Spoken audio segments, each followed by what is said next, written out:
video, you know what I mean? Say dangerous, some serious video for play, you know what I mean? So upright and open eyes and don't be blind and make the lion of Judah or the lion inside of you come out and you know what I mean, family? Yeah, man, for real, man. So don't miss out the show now. You don't know. We're gonna turn it up loud, we're gonna turn it up proud, you know what I mean?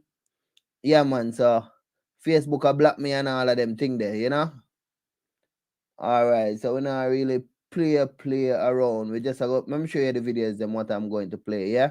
I love you and a family. Society that not only has a lot more people of lower IQ, but a lot fewer people of higher IQ. In other words, a dumbing down, a chemical dumbing down of society.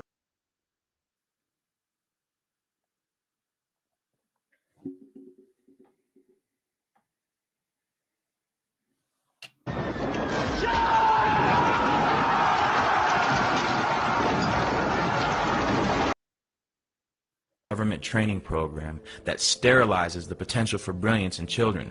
Those who actually survive schooling and survive conformity and continue on to think for themselves truly are a rare. A common misconception among people is that any rule or regulation that governs them falls under one category: law. But there are many other forms of law that people abide by without realizing that they simply do not.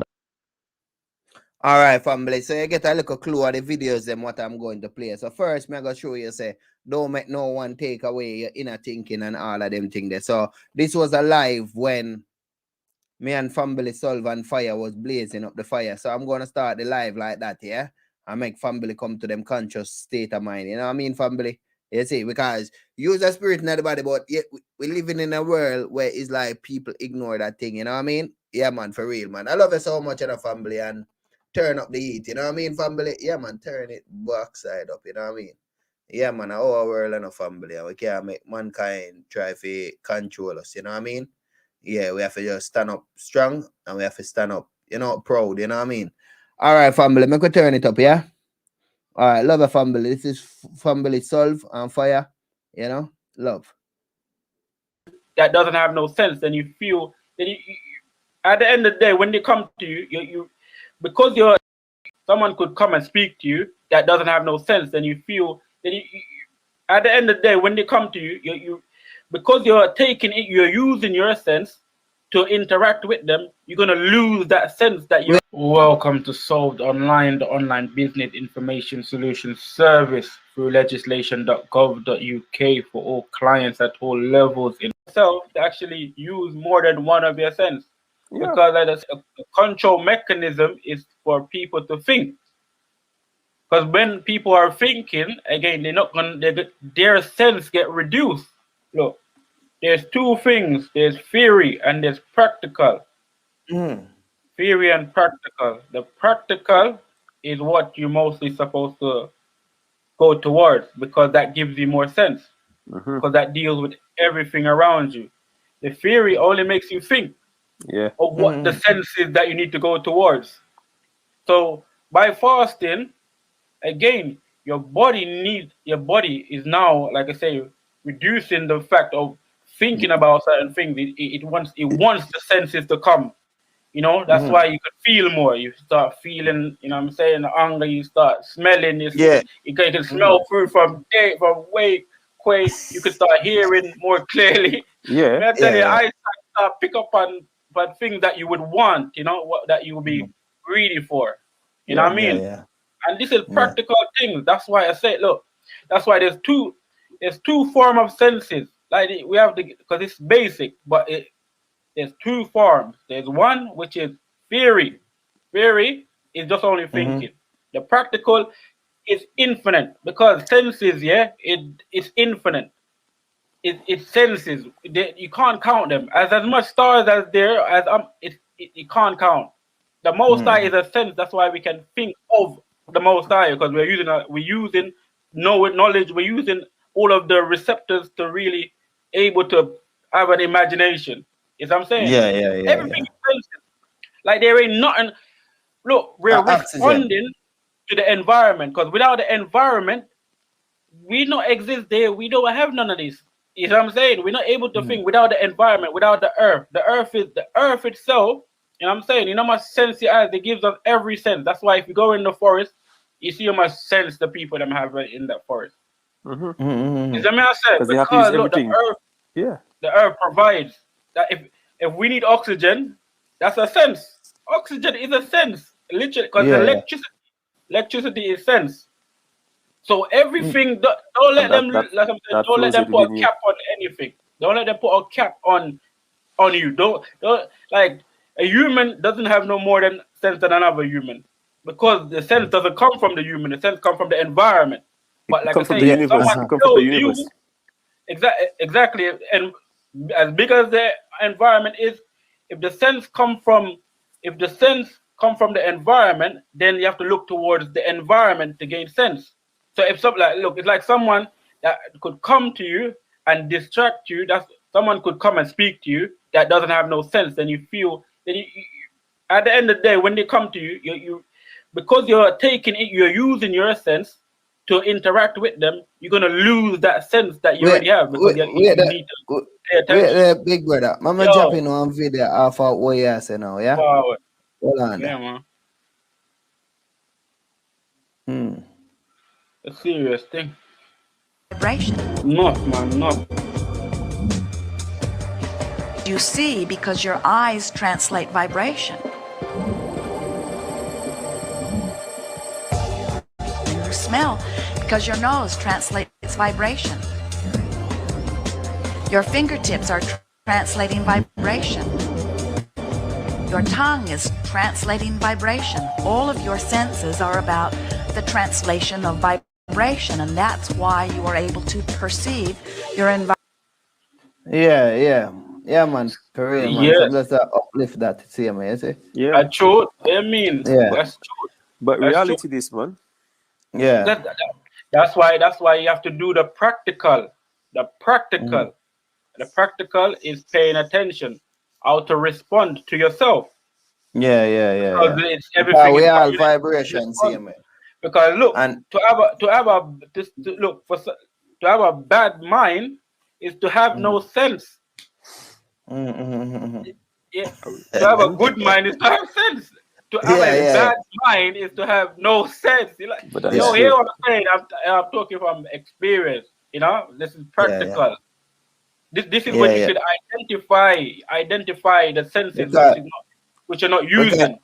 You see me? But the reality is, reality. You know one thing, you can say whatever you say. Like I said, the last show we had. No matter what you tell your child will only listen to you when he sees what you do, not what you talk. Right, exactly. And that is what he's saying, practical. You have to be able to do it. You have to be able to demonstrate, because you have to understand, we all can say things, but demonstration is key. It's like what's happening. It's like what's happening around right now. People are demonstrating what they want them to do.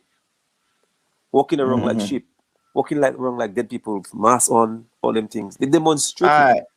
Let me uplift that one there where you say fire. It's just like Smarty start wear a brand on TV, and next after when they look, the public start wear. Yes. Yeah, you see. So at the same thing where I say same way, you know. Yeah, right, and that's true. And that's like, look, that's why there's responsibility, response, you know, to the ability of what's happening, because that's what, to be practical, you have to be able, you have to have ability. So the fact is that, again, to be able to respond to yourself first, because everyone is in the environment to able to respond to themselves.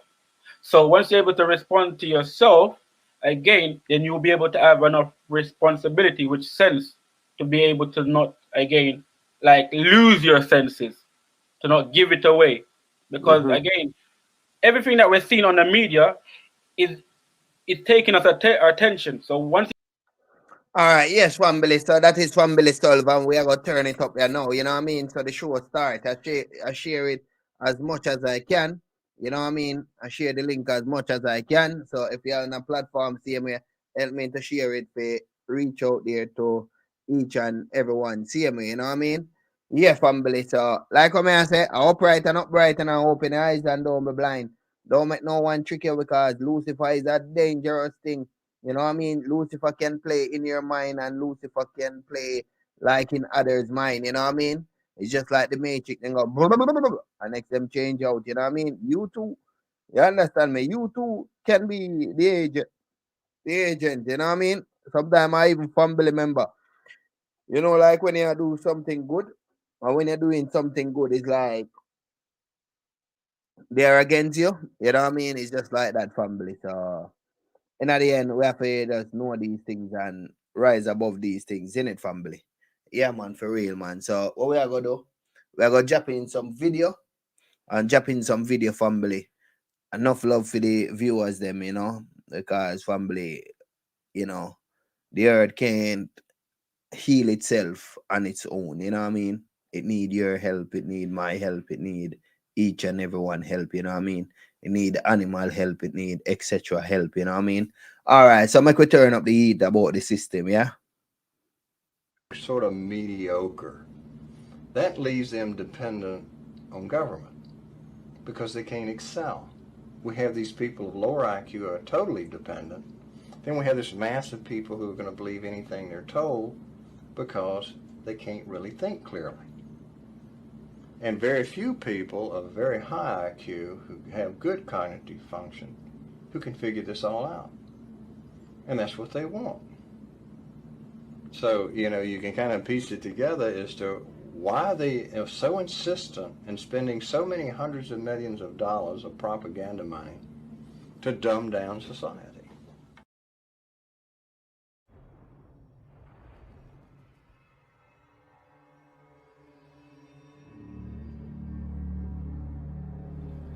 It's Mr. Tooth Decay here.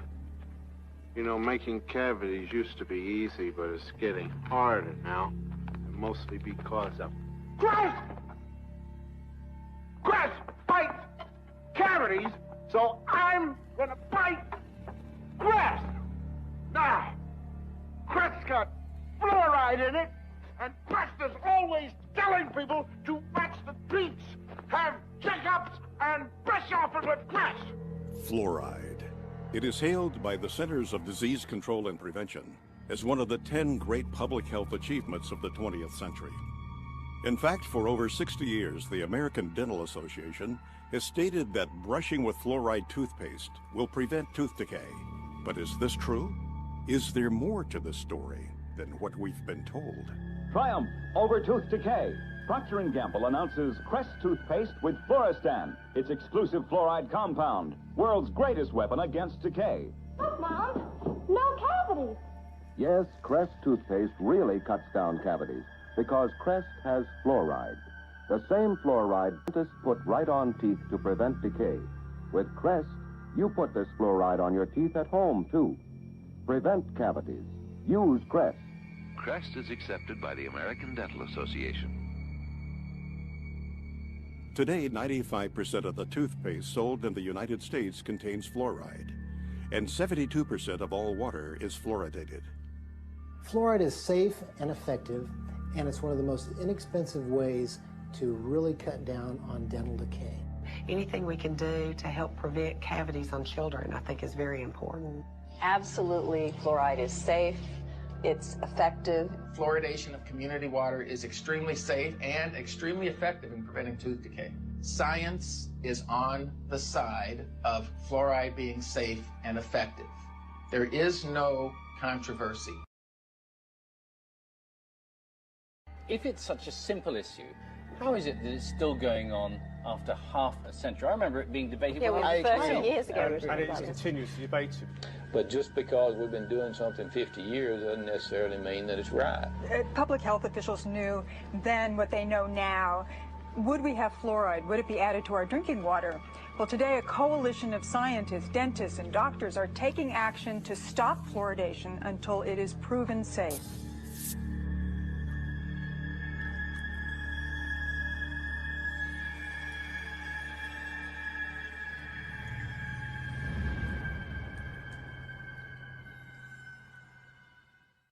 When they're selling water fluoridation, they didn't just walk out and say it's good for you. They actually hired Edward Bernays, Sigmund Freud's nephew, to sell Americans on how good it was to have silicon fluoride in the water. Edward Bernays was the one that created how to control the population through media and through advertising.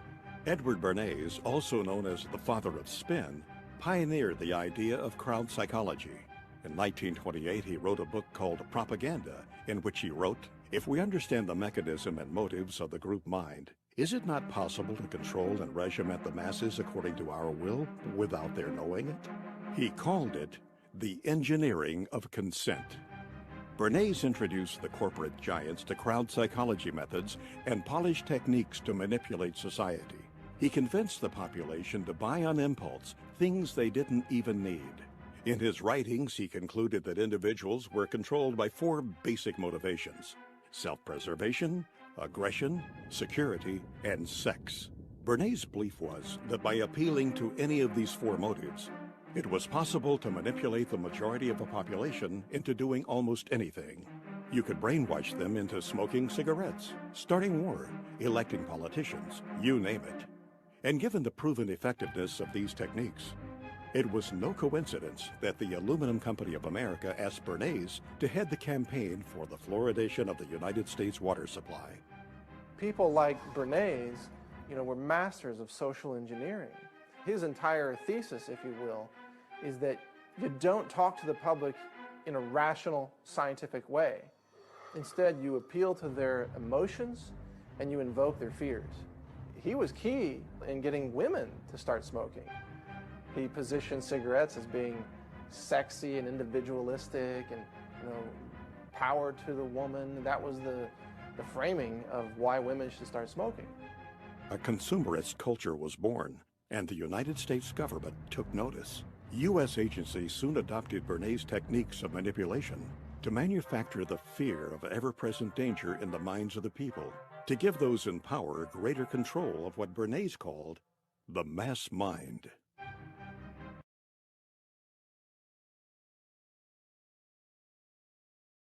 He went on to propose in his book Propaganda, those who manipulate this unseen mechanism of society constitute an invisible government, which is the true ruling power of our country. We are governed, our minds are molded, our tastes formed, our ideas suggested, largely by men we have never heard of. This statement holds just as true today as it did in the 1920s when Bernays first wrote it. Throughout medical science, including dentistry, poison-producing corporations have always been able to infiltrate major institutions and dominate their narrative.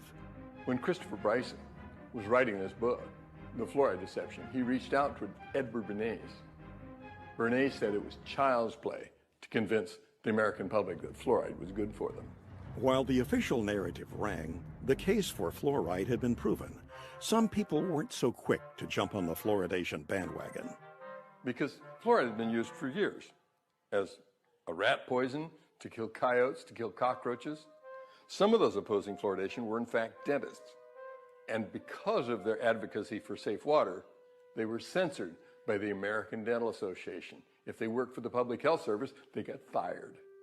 If they were team players and kept their mouths shut, they got to keep their job. So out of fear, many people who knew better remained silent. Very few dentists are aware that the fluoride in public water supplies is not a pharmaceutical grade product. It is in fact an industrial waste. It's the waste from the Florida phosphate industry. In the 1950s, the Florida phosphate industry was being sued by farmers and citizens living near those plants because of the fluoride. It was killing their cattle, destroying their crops. The Florida phosphate industry today is prevented from having to dispose of its industrial effluent in a toxic waste dump by the device of shipping that in tanker trucks around the country and dumping it in our water supply.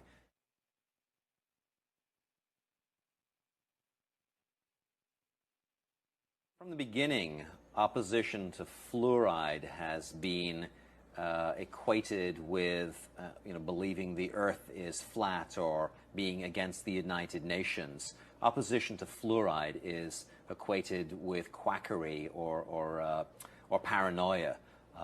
And in fact, that's really a media smear. In 1950, the public health endorsed water fluoridation. Almost immediately, there was a national movement against fluoride, and that was led by Dr. George Wolbott. We should all know George Wolbott's name.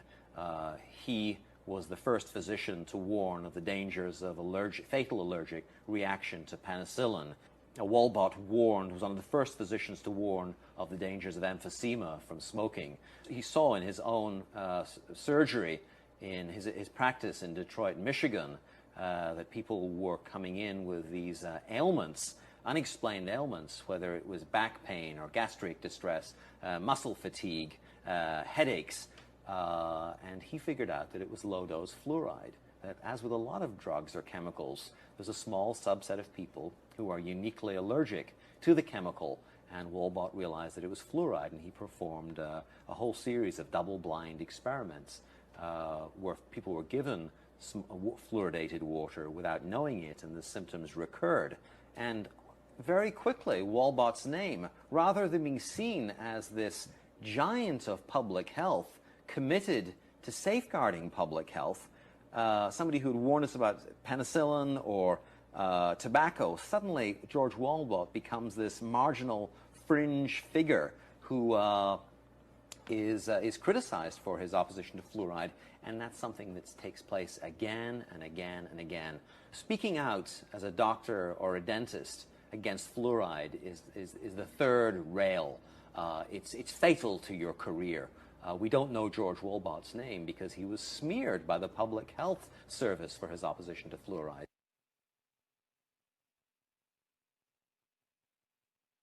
In the 1990s, the senior toxicologist for the EPA's Office of Water said that the cancer tests that had been done on fluoride, where laboratory animals were given fluoride, he said that those results had been gerrymandered, that in fact the equivocal verdict that fluoride was a carcinogen ought to have been much stronger. He said that fluoride given to rats had produced bone cancer and liver cancer, and that those results had been doctored to make it look as though fluoride hadn't caused as much cancer. I've been in the toxicology business looking at studies of this nature for nearly 25 years, and I've never seen that. Never ever seen where every single endpoint that was a cancer endpoint had been downgraded. I'd seen one or two endpoints argued over, usually on a definition of what is a cancer in that particular tissue, but I've never seen every one of them downgraded. I found that very suspicious. Marcus was fired. Dr. William Marcus was fired, and a federal judge ruled that Marcus was fired because of his outspoken opposition to fluoride.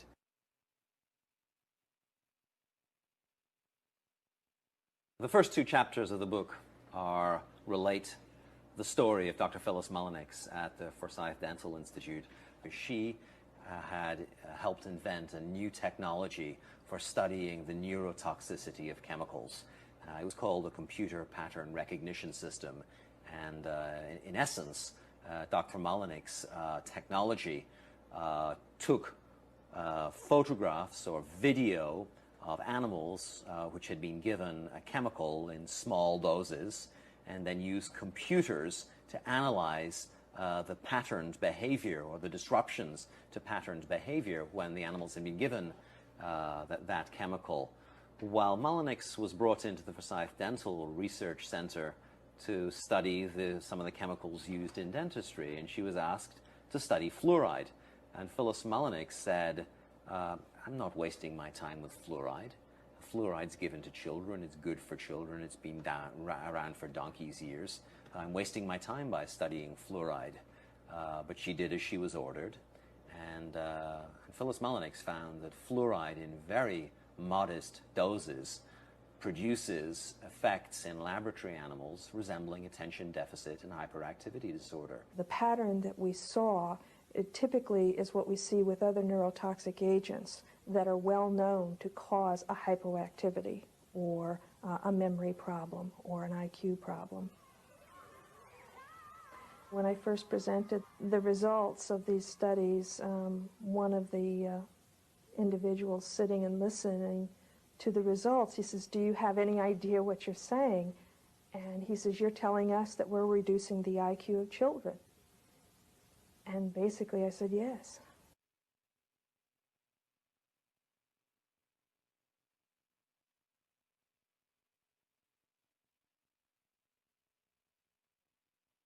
She went from being an industry-funded, leading neurotoxicologist at a Harvard-affiliated research institute to being a voice in the wilderness. She has not received any grants nor any academic position as a research scientist since her opposition to fluoride was made public.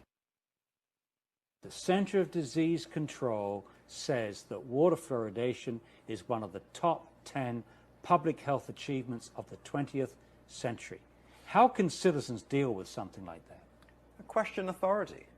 You know, for years and years and years and years, the public health establishment told us that lead in gasoline was safe. We know today that children's brains were damaged, were injured by the addition of lead to gasoline.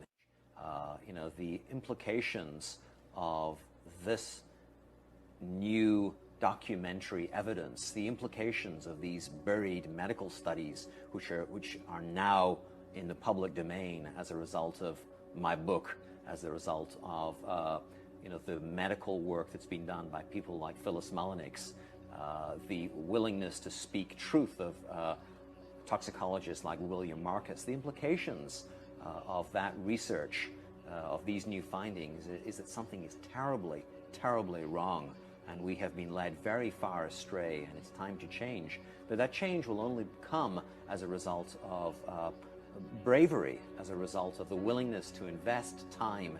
You know, I think it's time to speak up, to speak loudly, to get organized, and to fight for change.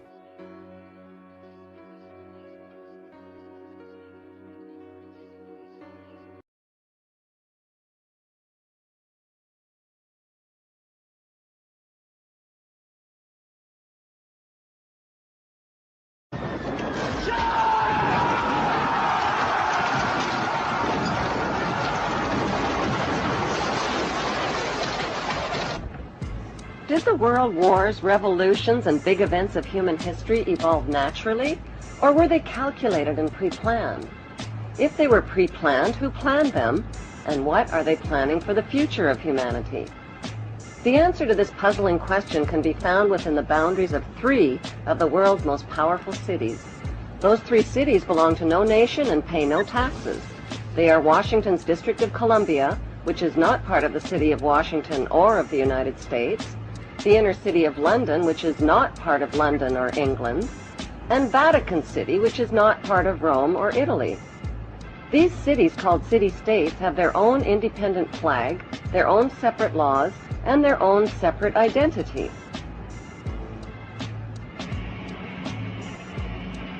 Vatican City is in fact a state, the smallest principality in the world.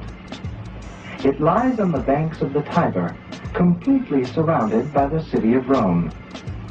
Its status as a separate state emerged from the Lateran Agreements of February 1929.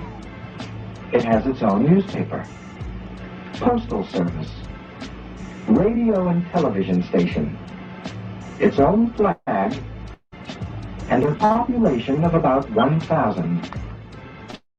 The Vatican also has its own army of Swiss guards, and it even has its own prison. The Vatican rules over approximately 2 billion of the world's 6.1 billion people.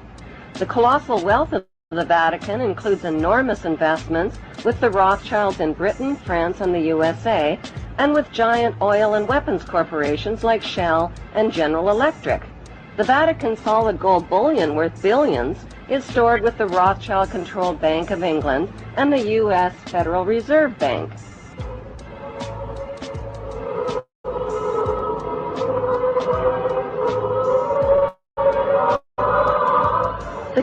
Church is the biggest financial power, wealth accumulator, and property owner in existence, possessing more material wealth than any bank, corporation, giant trust, or government anywhere on the globe.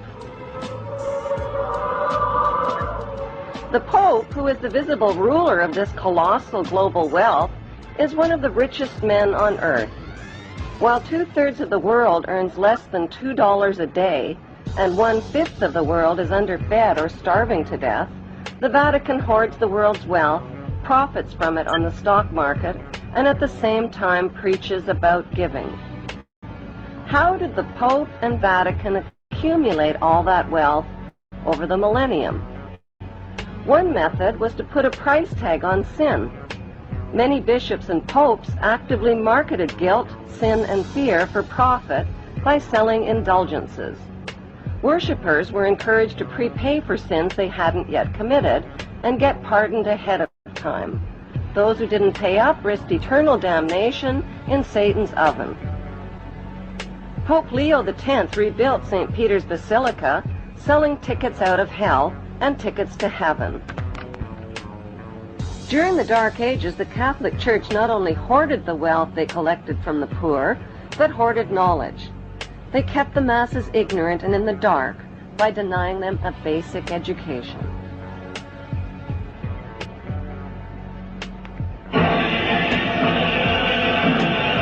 More than 60,000 armed Christians were on their way to reclaim Jerusalem from the infidel.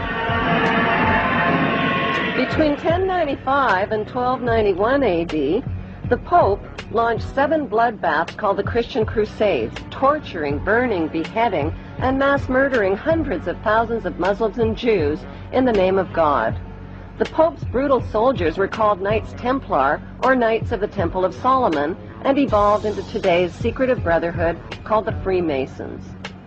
Between 1450 and 1700 AD, the Catholic Church followed up their holy terror with the Inquisition. Based on rumors of practicing witchcraft, the Catholic Church hunted down, tortured, and burned alive millions of innocent women at the stake.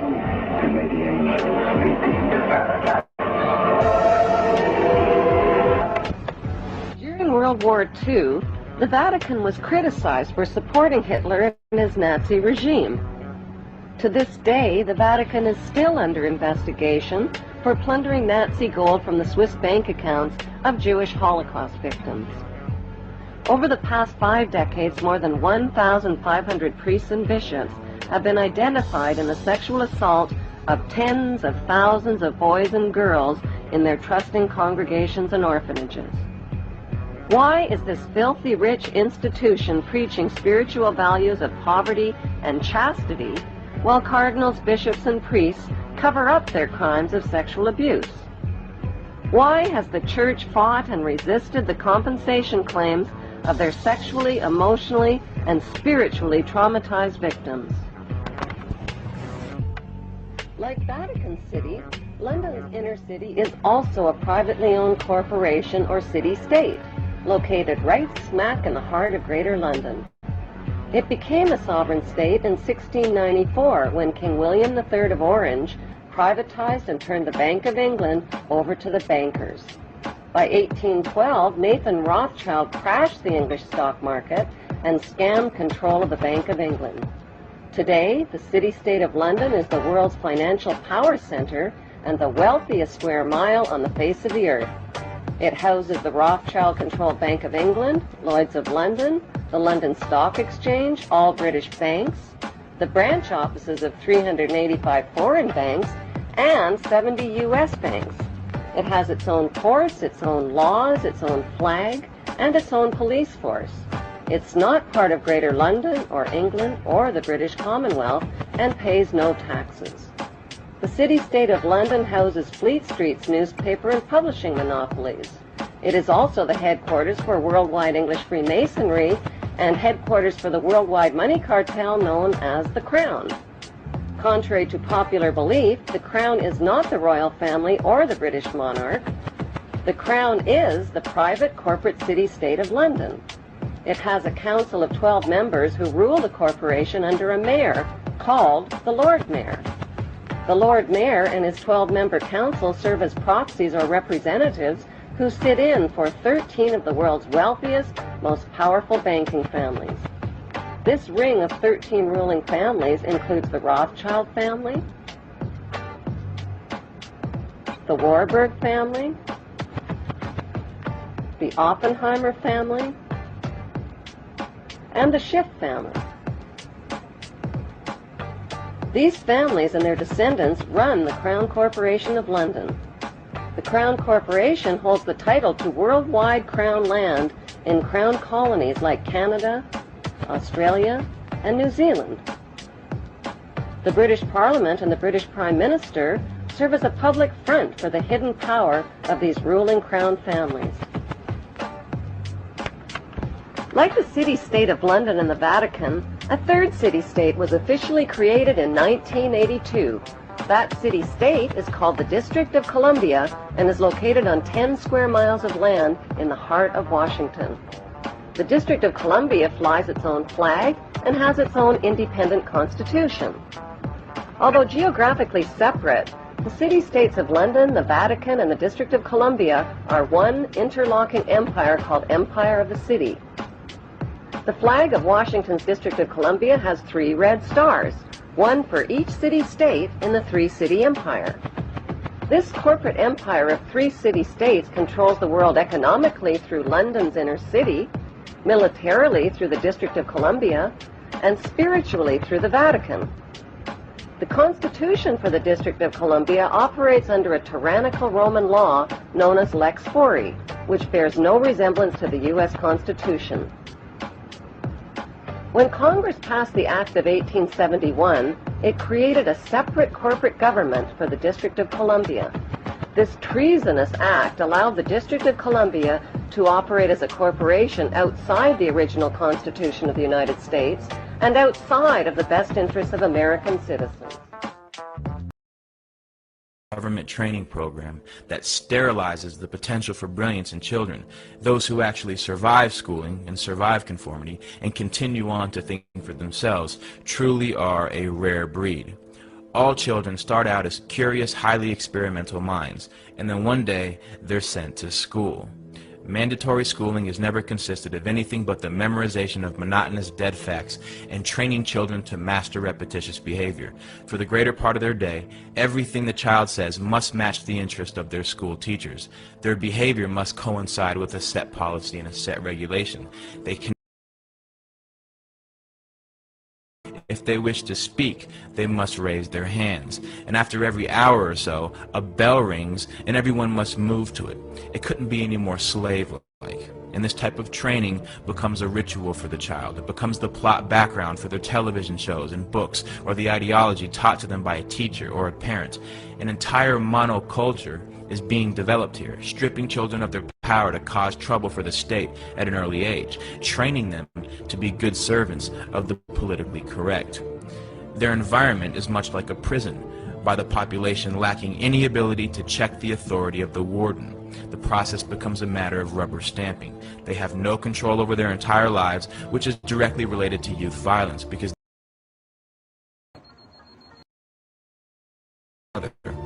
mandatory schooling produces children who are either terrified of the tyranny of others or have been raised to perpetually exploit the conditions of others. It's just like the prison system, forced cohabitation. The child's presence in certain buildings and their engagement in state-regulated behavior is under penalty of imprisonment. An entire army of truancy officers have been hired to make sure that no child is on the other side of the bars. At the end of 18 years of coercive state authority, the child is released into the world. It's like the end of an 18-year prison sentence. Now that you're trained to do as you're told, now you can be free. And the produce of these schools, or this state-controlled manufacturing operation, is a society willing to submit, to obey, and to listen. Forced behavior, which technically amounts to a type of slavery, will only inculcate a mindset of fear and terror. You need to be somewhere at a set time, either at the orders of an authority or a bell. Everyone in one mass shifts to another position or another place to engage in a new activity. They're trained to not only follow instruction, but they're also trained to follow a certain behavior. Rules, regulations, and laws are set for the children. They say you cannot do this to others. You can do this to others. This is acceptable. This is not acceptable. Standards of culture, morality, and behavior are imprinted into these new young minds that are in the blossoming stages of development. Their minds are being intercepted by the state and molded to conform to state standards. The first lesson they teach you is the orders of authority. The second lesson is to work with each other to achieve the desired ends of those in control. If a group of children are taught to engage in the same behavior regardless of what they want to do, then they will never fight back as adults. And this is your group of tenants who will live in roaches and never call the health inspector. This is your group of citizens who is easily terrified by police officers into voluntarily giving up their rights. This is your group of workers who surrender their lives to the corporation who tells them how to dress, how to speak, what time to wake up, which means they essentially tell you what time to go to sleep if they tell you what time to wake up. This is nothing new. These are the fruits of mandatory schooling. If we look into the roots of 19th century industrialism, the Civil War demonstrated to industrialists and financiers how a standardized population trained to follow orders without significant thought could be made to function as a money tree. It's no surprise that global power and corporate wealth is based on a third-rate educational system that works against developing individuals of true character and true intellect. Because the mindless bureaucrat or the thoughtless worker who will follow a system without question is the pattern that our system depends on. And this is what school produces. The system is not designed to educate the public, which is why federal and state bureaucracies call the shots, not the parents, not the local school boards. Every law is harshly enforced with maximum punishments. The tone of a principal is much like the tone of a warden, with no check on his authority. They will always have a way of using coercive ability to enforce a standard on the population. Strict punishment awaits any kid who disobeys this ruling force, and there is no doubt that an active student body reflects positively on school administrators. It's like factory floor men. They're fulfilling their quotas to the inspecting superintendent of the local school district. This is the reality of government training. The state doesn't care if children are homeless or on the streets or suffering from malnutrition and hunger, but the second the child fails to appear in school at the scheduled time, like a court date, the police are alerted. Until we abolish mandatory schooling, your child will be brought up as a slave so that he can accept becoming a slave later in life in adulthood.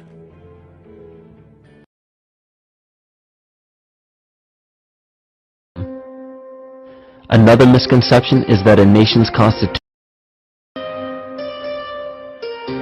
A common misconception among people is that any rule or regulation that governs them falls under one category, law. But there are many other forms of law that people abide by without realizing that they simply do not apply to them. Another misconception is that a nation's constitution gives us our rights. A constitution does nothing more than list the rights that we already have.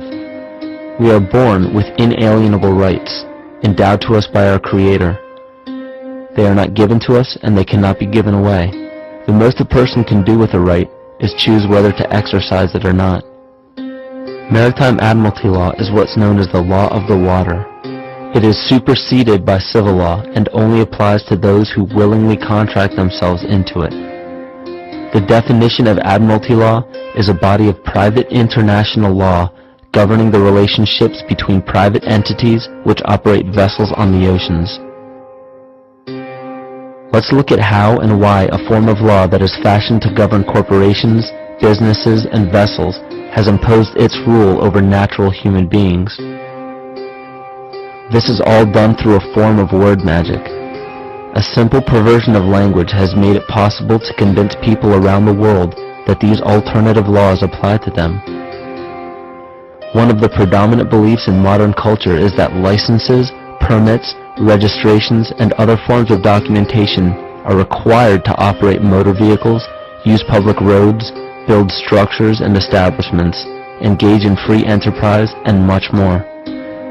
Sadly, these beliefs are based on little to no investigation whatsoever, and are false. This belief structure is perpetuated by maritime admiralty law. This form of law was originally created to govern ships docking in foreign nations for the import or export of products and resources. It deals with banking and merchant affairs, not civil affairs. When a product is taken off of a ship and brought into a foreign land, that nation takes custody of the resource and accounts for it with a certificate. That certificate marks the birth date of that product in the custody of the respective nation. think of why it is supposedly required to have a certificate of live birth in the first place. The Barron's Dictionary of Banking Terms defines a certificate as a paper establishing an ownership claim. So right there, we notice that everyone with a birth certificate is defined as being owned. People are used as collateral with other nations because the U.S. is bankrupt. The United States declared bankruptcy on March 9th of 1933. At this point, the U.S. began taking out loans from a private, non-government affiliated corporation called the Federal Reserve.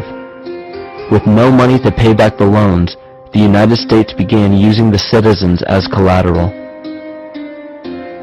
All birth and marriage certificates are literally warehouse receipts. Just look at the similarities of warehouse receipts and birth certificates. Both document the date of issue, a serial number, registration number or receipt number, a description of the product, and an authorized informant to notify the appropriate government agency. With all of this information being readily available, the majority of people are unaware of their involvement with maritime admiralty law. This is possible through the manipulation of language. This admiralty law changed the meaning of the word person from a natural living person to a corporation. Driver's licenses, vehicle registrations, auto insurance forms, building permits, gun permits, work permits, tax filing documents, birth and death certificates, traffic citations, and many other forms of documentation that were once believed to be absolutely necessary only apply to persons or corporations. Upon signing such a legal document, you are indirectly waiving your rights under the Constitution and lowering your status to that of a corporation that is created with the same exact name as you. The only way to reconcile your true name from the name of the corporation is to take notice that the corporation has its name in all capital letters. This is known as capitis diminutia maxima. You may take notice that your driver's license, birth certificate, social security card, insurance cards, and more use all capital letters to legally represent the corporation with your name, not you. The corporation is known as an artificial person, whereas you, the human being, are known as a natural person. This deception goes even deeper when it comes to the courts that we attend. When showing up to court, you will notice that there are seats for witnesses behind a wooden fence or barrier. The defendant must cross through the entrance to the other side of the barrier where the plaintiff and judge sit. This act symbolizes the boarding of a ship. At this time, business can be conducted in maritime admiralty law. The judge, acting as captain or banker, is responsible for settling the balance between the two sides. This is why there is always a monetary value involved in any court case. The captain is simply dealing with banking and merchant disputes. Once the balance is paid, the case is closed. To turn the court case away from admiralty law where your rights are not protected, you must avoid agreeing to represent the artificial person. This is done by stating that you are the natural person. You don't have a first or last name because those imply corporate title. In a court case, you may state that the court takes judicial notice of your honor's oath of office. Every judge must take an oath of office to practice law. Yet you must make it clear to the court and the jury that the judge is acting as judge and not banker. Remember that you are a natural human being of the earth. You are not governed by anything but your own consciousness. Laws are created within a society. The society that created the laws we see being enforced today is called the Law Society. Yet the most beautiful part of this entire deception is the fact that we are not part of the Law Society, so their laws do not apply to us. Judges, lawyers, and law enforcement officers, they're all part of a society. Within that society, they've created their own language that's deceptively similar to English. They have these little things called statutes, acts, and regulations that seem like laws, but they really only apply to those within their society. So that basically means all the traffic violations, minimum age requirements, and everything except for damage to another person or their property doesn't really apply to the natural person. Laws only apply to those within the law society. The game being played is an illusion.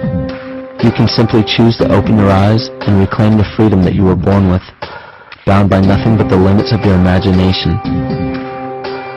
These are just a few examples of assuring that your rights are being protected. By far, the most important line of defense against this deception is to be aware of the perversion of language, and be absolutely aware of how you form your beliefs and concepts.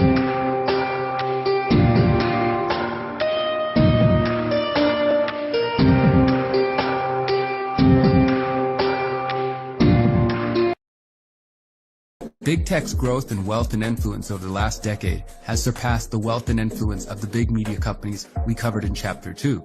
So where did these companies come from, and are they influencing our world for ill or for good? The basic narrative we are told is that the big tech companies were started by brilliant men, mostly in California, in the area now commonly known as Silicon Valley. Through their hard work and determination, these companies were able to rise from the garages and college dorms today. There's just one problem. This version of events is cartoonish at best and an outright deception at worst. It's important to understand that nearly every big tech tool you use today was funded, in part, by the U.S. intelligence community and supported in various ways by the U.S. government itself. The rise of the big tech companies is not a fairy tale of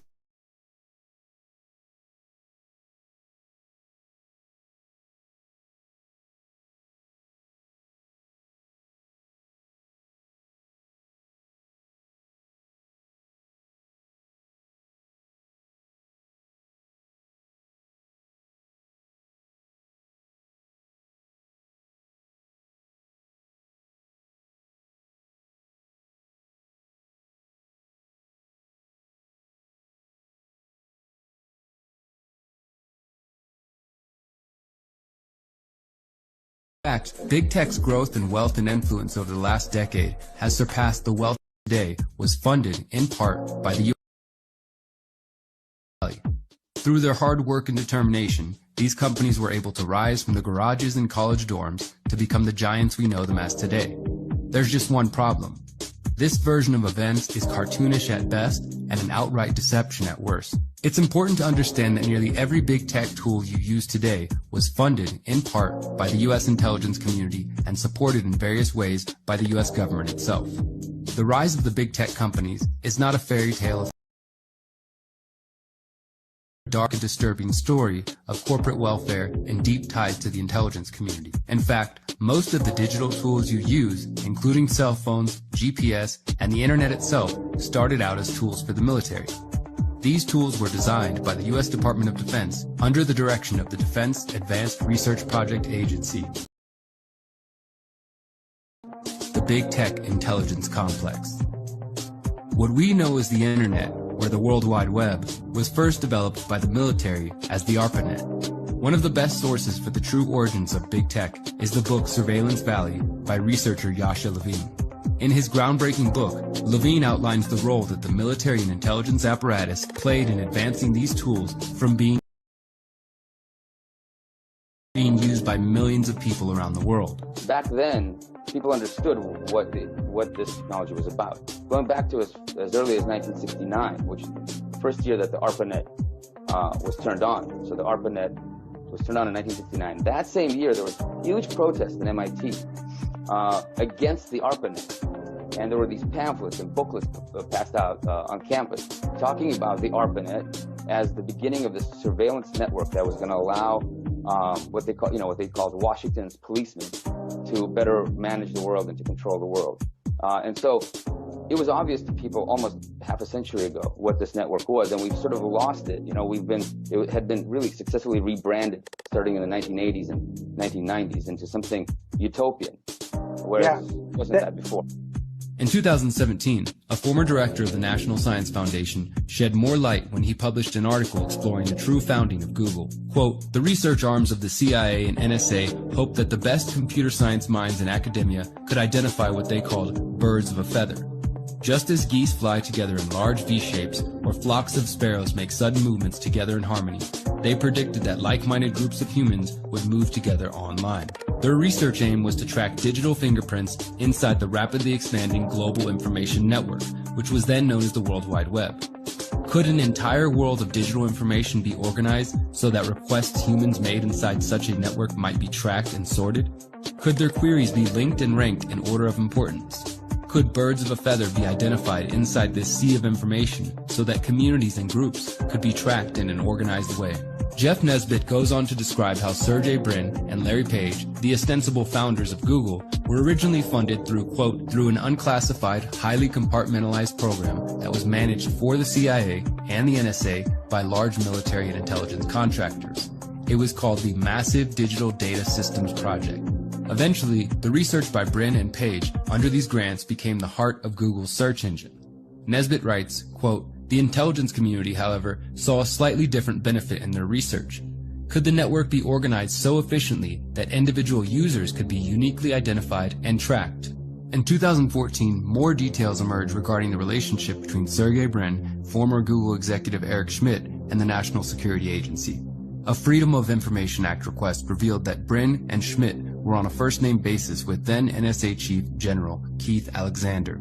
Additionally, Google was part of a, quote, secretive government initiative known as the Enduring Security Framework, and this initiative involved Silicon Valley partnering with the Pentagon and U.S. intelligence community to share information at network speed. The connections between Google and the intelligence firms that have spent decades spying on the public, infiltrating the public school system, and establishment media also involve the CIA's venture capital firm, In-Q-Tel. For example, we know that the software that would become Google Earth was born out of technology originally developed by the company Keyhole Incorporated, which itself had a close relationship with the U.S. intelligence community.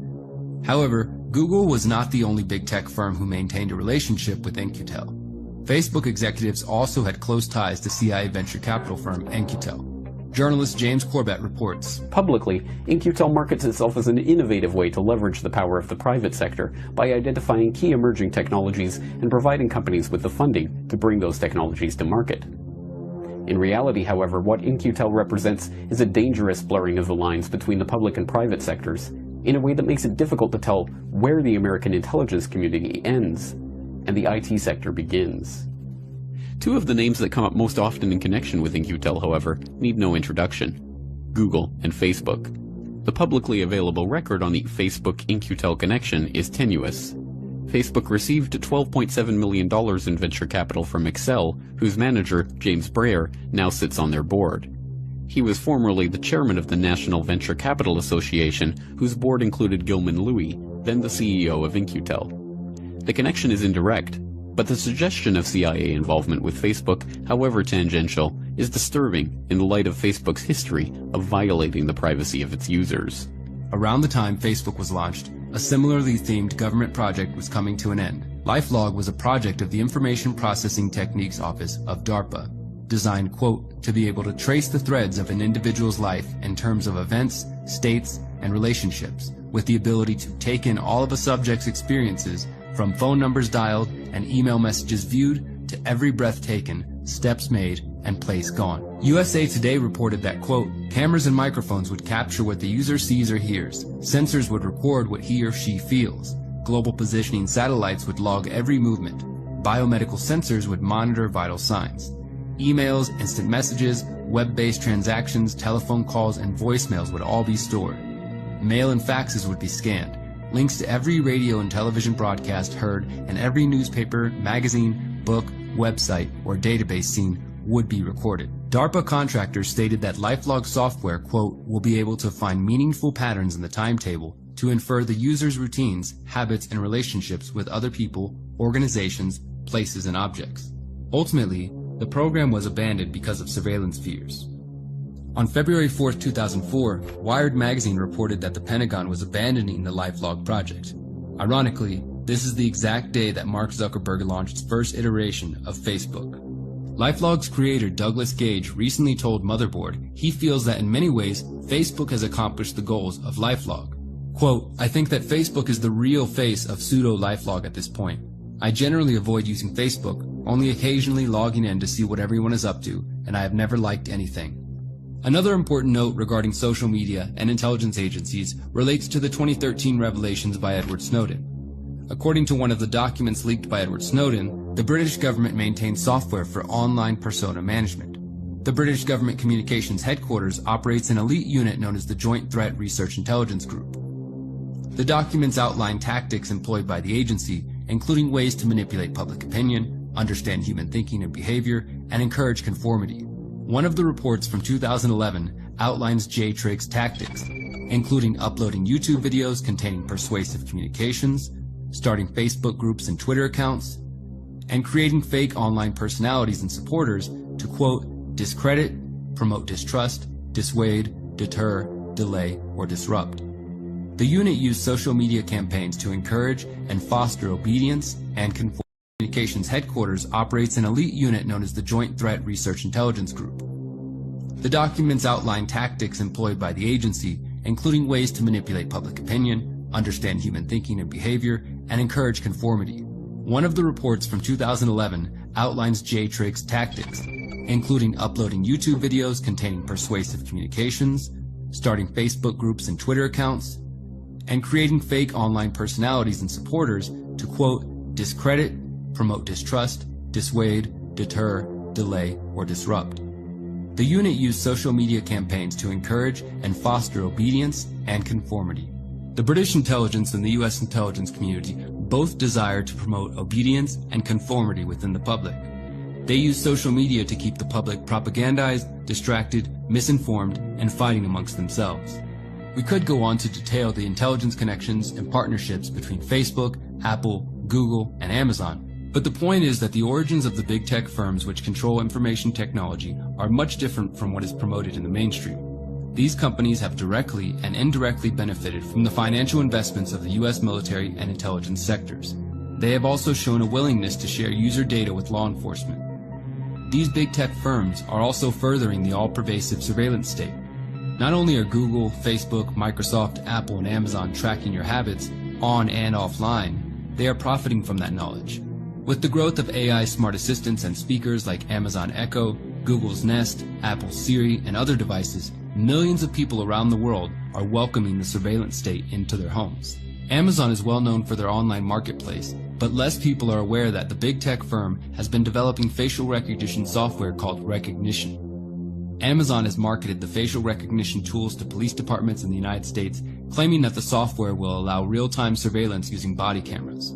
In 2018, the Electronic Frontier Foundation, the American Civil Liberties Union, Human Rights Watch, the Freedom of the Press Foundation, and nearly 40 other organizations filed a lawsuit demanding that Amazon cease providing law enforcement access to surveillance technology. The EFF stated, Amazon has been heavily marketing this tool, called Rekognition, to law enforcement, and it's already being used by agencies in Florida and Oregon. This system affords the government vast and dangerous surveillance powers, and it poses a threat to the privacy and freedom of communities across the country. That includes many of Amazon's own customers, who represent more than 75% of U.S. online consumers. In 2020, Amazon was reportedly talking with the police department from Jackson, Mississippi, to connect their Ring doorbell cameras to a 24-hour surveillance center operated by the police. The Jackson Police Surveillance Center would conduct a 45-day pilot program to live stream the security cameras of participating residents, including a direct line to residents' Amazon Ring doorbell cameras. By June 2020, Amazon announced it was implementing a one-year moratorium on police use of Rekognition in response to the George Floyd protests. However, in February 2021, documents revealed that the Los Angeles Police Department had already used the Ring doorbell cameras to monitor activists.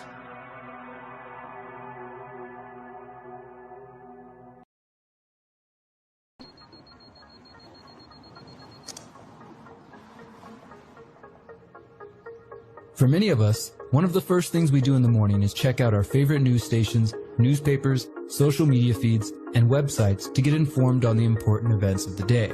People of all political persuasions have a desire to be informed about the world around them and the topics they care about.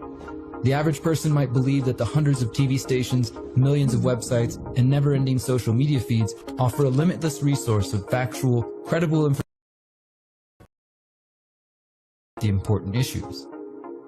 However, as with the education system, there are many concerns related to mass media and the numerous conflicts of interests. First, let's start by looking at the history of media ownership in the United States and around the world.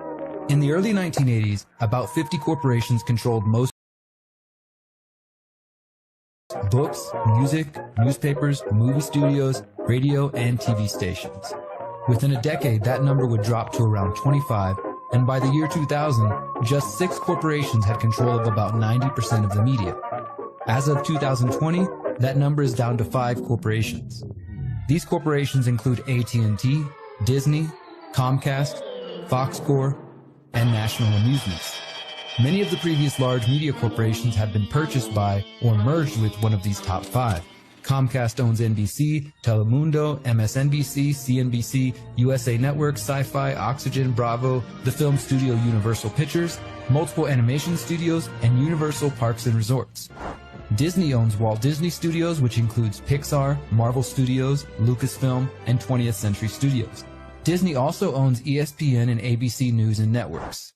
Fox Corp owns Fox, Fox News Channel, Fox Business, Fox Sports, while National Amusements owns Viacom CBS, which owns Paramount Pictures, CBS Entertainment Network, Nickelodeon, BET, MTV, Comedy Central, and various international networks. AT&T is the world's largest media and entertainment company in terms of revenue. The megacorporation owns the Warner Media Group, which has film, TV, and cable assets, including Warner Brothers, HBO, Cartoon Network, Adult Swim, TBS, TNT, and True TV. Internationally, large media conglomerates include Bertelsmann, National Amusements, Sony Corporation, Hearst Communications, MGM Holdings Incorporated, and Grupo Globo in South America. There are also major news organizations not owned by the Big Five. The New York Times is owned by the publicly held New York Times Corporation. The Washington Post is owned by Nash Holdings, an LLC owned by Amazon's Jeff Bezos. The Hearst family-owned Hearst Publications owns 24 newspapers, including the San Francisco Chronicle and Houston Chronicle, as well as magazines, TV stations, and cable and interactive media.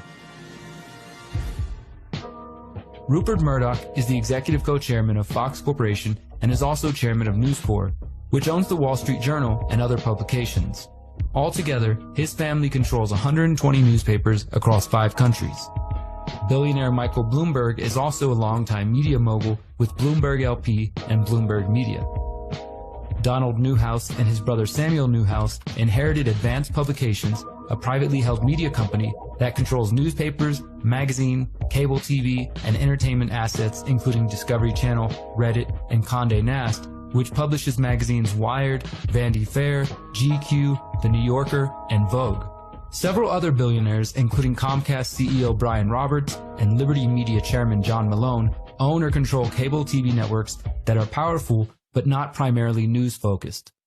One clear example of how funding by billionaires and megacorporations can create a conflict of interest came in 2016 when the New York Times published an article criticizing the power that billionaires wield over media companies. One ultra-wealthy media investor was not mentioned in the story: Mexican billionaire Carlos Slim. At the time, Slim owned the largest individual stake at the Times, but was not mentioned. Slim sold half of his stocks in 2017, but still remains the second largest shareholder. While there is no clear evidence that Slim played any role in the omission of his ownership of the Times, it does illustrate the difficulty the average reader faces in assessing who is trying to influence their worldview. It's clear that the consolidation of the media presents an opportunity for the corporations, shareholders, families, and individuals behind the media to influence and shape public opinion. This is one of the reasons the media has often been called the Fourth Estate, a phrase derived from the traditional European concept of the 3 estates: the clergy, the nobility, and the common people. The Fourth Estate represents a fourth power in press and news media which have the capacity to advocate for and frame political issues. In the 1988 book Manufacturing Consent, noted intellectual and linguist Noam Chomsky and Edward S. Herman argue that the mass media of the U.S. are effective and powerful institutions which use system-supportive propaganda to influence the public without the use of coercion. They call this the propaganda model of communication. For many people, the idea that propaganda is used by democratic rather than merely authoritarian governments will be a strange one. Well, the term propaganda fell into disfavor around the Second World War, but in the 1920s and the 1930s, it was commonly used and, in fact, advocated not by leading intellectuals, by the founders of modern political science, by Wilsonian progressives, and, of course, by the public relations industry, as a necessary technique to overcome the danger of democracy. The institutional structure of the media is quite straightforward. We're talking about the United States, but it's not very different elsewhere.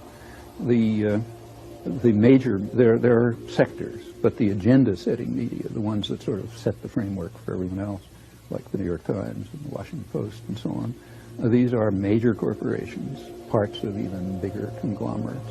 Like other corporate institutions, they have a product and a market. Their market is advertisers, that is, other businesses. Their product is relatively privileged audiences, more or less. So they're selling audiences to They're selling corporations. privileged audiences. These are big corporations selling privileged audiences to other corporations. Now the question is, what picture of the world would a rational person expect to come out of this structure? Then we draw some conclusions about what you'd expect, and then we check, and yes, that's the picture of the world that comes out. In the 2002 introduction to the book, they write, quote, "The media serve and propagandize on behalf of the powerful societal interests that control and finance them. The representatives of these interests have important agendas and principles that they want to advance, and they are well positioned to shape and constrain media policy." Chomsky has gone on to describe various methods the media uses to influence public opinion, including by distraction, gradualism, deferring actions until a later date that the public might be more accepting, talking to the public like children, stirring up viewers' emotions, keeping the public ignorant, promoting trends, blaming the public for problems, and by understanding the underlying psychology of the masses. Ben Bagdookian, Pulitzer Prize-winning journalist, describes the 5 media giants as a cartel that wields enough influence to change U.S. politics and define social values.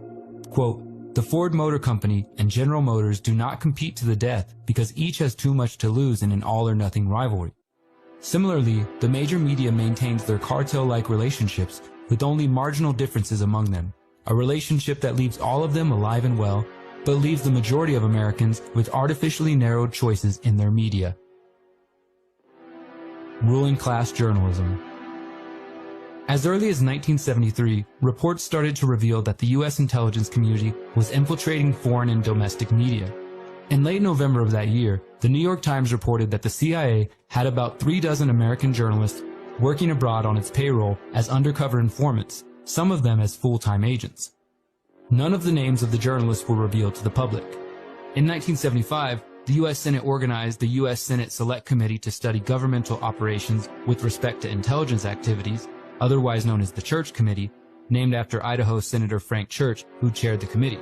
Church and his team were tasked with investigating abuses by the CIA, the National Security Agency, the Federal Bureau of Investigations, and the Internal Revenue Service. The Church Committee investigations are well known for revealing many illegal activities by the intelligence community, including the discovery of Operation Shamrock, in which the major telecommunications companies shared their traffic with the NSA from 1945 to the early 1970s. There was also discussion about a poison dart program that could cause someone to have a heart attack. And of course, there were the infamous MKUltra documents, which revealed the CIA's efforts to manipulate and control the human mind.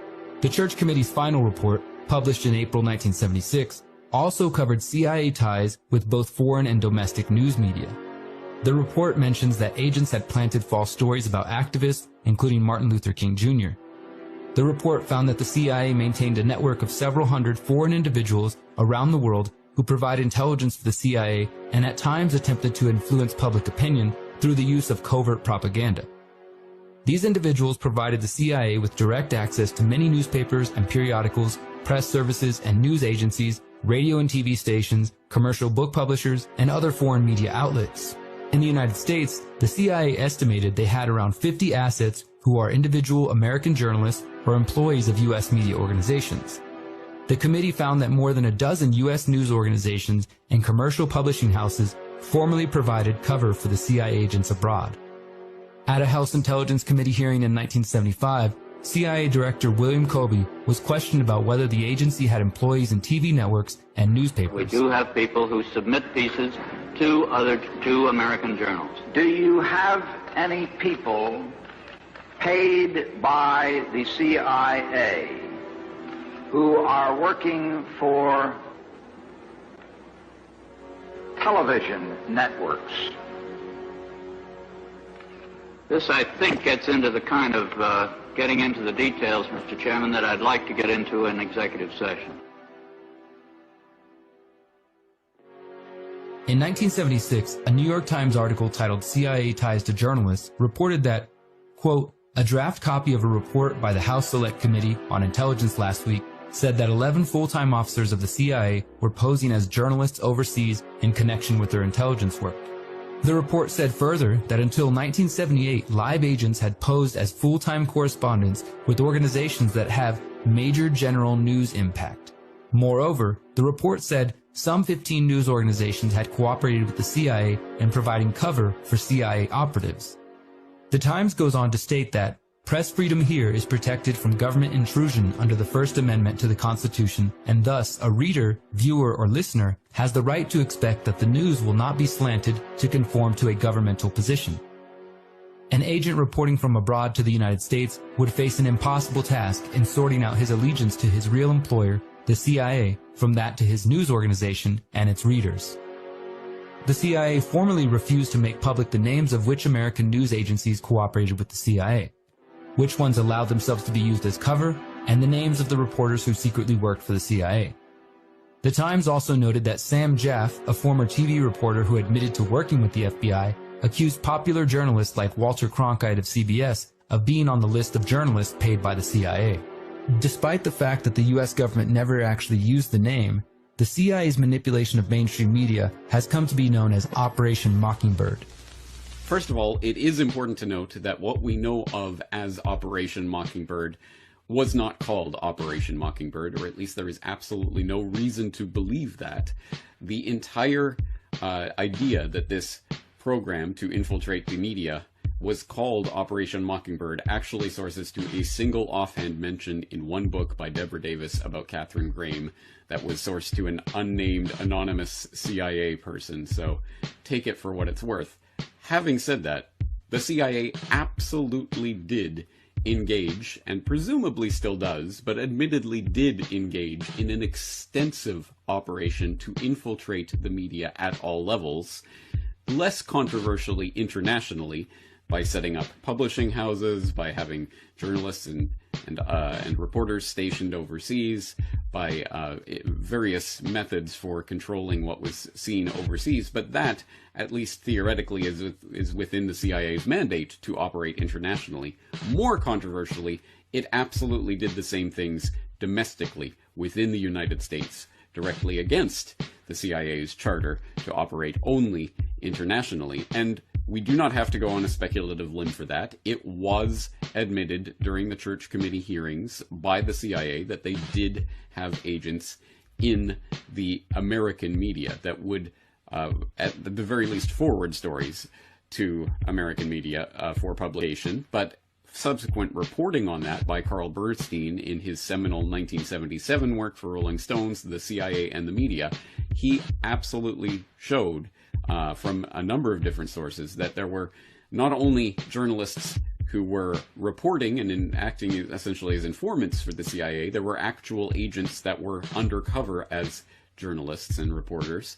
The CIA had extensive ties to editors and extensive ties to publishers, like the family behind the New York Times.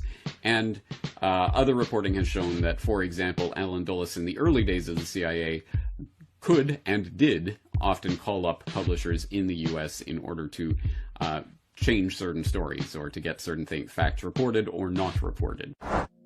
Carl Bernstein's 1977 Rolling Stone article, The CIA and the Media, reported that the relationship between the intelligence community and the mainstream media was much more extensive than even the Church Committee revealed. The CIA could manipulate the news in the United States by channeling it through some foreign country. Bernstein alleged that the committee actually helped cover up some of the worst aspects of the partnership because it would have revealed, quote, embarrassing relationships in the 1950s and 1960s with some of the most powerful organizations and individuals in American journalism. Bernstein reported that from 1950 to 1966, about 10 CIA employees were provided cover by the New York Times under arrangements approved by the newspaper's late publisher Arthur Hayes Sulzberger. The cover arrangements were part of a General Times policy to provide assistance to the CIA whenever possible. In addition, Sulzberger was a close friend of CIA Director Allen Dulles. Bernstein's reporting also showed that during the 1950s, the CIA conducted a formal training program to instruct its agents to function as newsmen. Quote, "These were the guys who went through the ranks and were told, 'You're going to be a journalist,'" one CIA official told Bernstein. Bernstein also reported that the CIA's former director Allen Dulles and close friend Henry Luce, the founder of Time and Life magazine, regularly allowed members of his staff to work for the CIA. Several other revelations came out in 1977, including Sig Mickelson, former head of CBS, admitting that he had often worked with the intelligence community in the 1950s. At CBS, we had been contacted by the CIA. As a matter of fact, by the time I became the head of the whole news and public affairs operation in 1954, ships had been established, and I was told about them and asked if I'd carry on with them. Additionally, the Times reported that, quote, "Dozens of English and foreign language publications around the world have been owned, subsidized, or influenced in some way by the CIA over the past 3 decades as part of a global propaganda network maintained by the agency." Perhaps even more damaging, William Colby admitted that some American networks had unwittingly repeated false stories planted by the CIA. The CIA claimed the practice of using journalists to distribute stories had ended in 1973. However, in July 1996, the U.S. Senate Select Committee on Intelligence held a hearing regarding public policy on the CIA's possible use of journalists, clergy, or Peace Corps. The director of the CIA at the time, John Deutsch, wanted to change regulations prohibiting the use of journalists, clergy, and missionaries, and the Peace Corps abroad to perform political intelligence operations. A New York Times article from February 1996 notes that Deutsch was questioned about reports that the CIA had secretly waived 1977 regulations in extraordinarily rare occasions and used journalistic or media cover for intelligence activities overseas. CIA officials declined to acknowledge whether members of church leadership have been used as CIA assets as well. Interestingly, the Times article notes that the controversy over the CIA's use of non-diplomatic covers came after recommendations by a task force sponsored by the Council on Foreign Relations. The task force called for ending legal and policy restraints that limit the CIA's use of such non-diplomatic covers as journalists and members of clergy. The reason this connection is interesting is because only 3 years earlier, in 1993, Richard Harwood, journalist and former editor of the Washington Post, wrote a powerful article titled "Ruling Class Journalists," in which he outlines how the American corporate mainstream media serves the agenda of the ruling class. Harwood doesn't focus his column on the U.S. intelligence agencies, which are using the media to spread various types of propaganda. Instead, Harwood discusses the connection between the American media and the Council on Foreign Relations.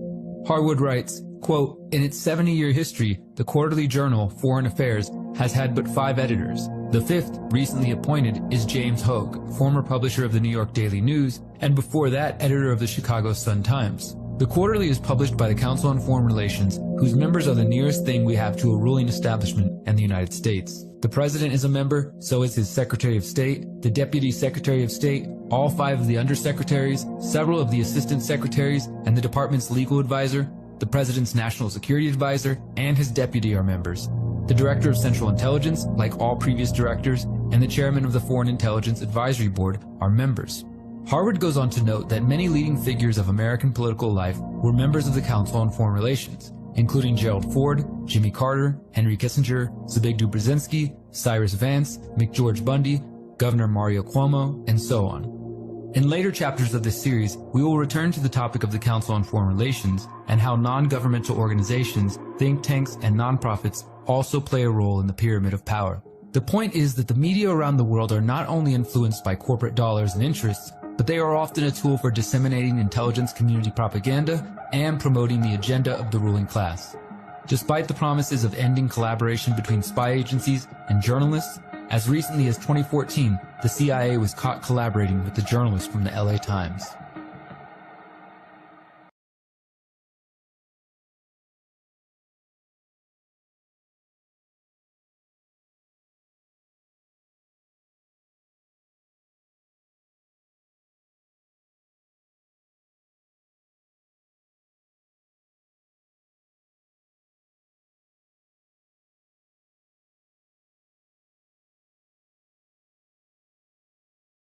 Breathe the air again.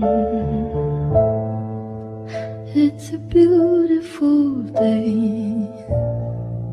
I wish this moment would stay with the earth. Some prime new paradise, but there you go again, saying everything ends. Maybe all those planes of the contrails, maybe they're actually spraying chemicals into the atmosphere right now and Uncle Sam isn't telling us. Seems extremely unlikely. That the United States is not telling something to its citizens, that seems extremely likely to me. Read the newspaper. Well, first of all, let me ask you this question, because there's a rumor, I don't know if this is true or not, that some scientists are trying to figure out a way to block the sun to try to slow down global warming. You know, you put another kind of pollution, sulfur dioxide, up to orbit, cover the atmosphere. The sky won't be really blue in the way it is now anymore. Blanketing the earth in sulfuric acid, because I'm all for it. This is the all-chocolate dinner. I still get to have my CO2, and I just need to spray sulfuric acid.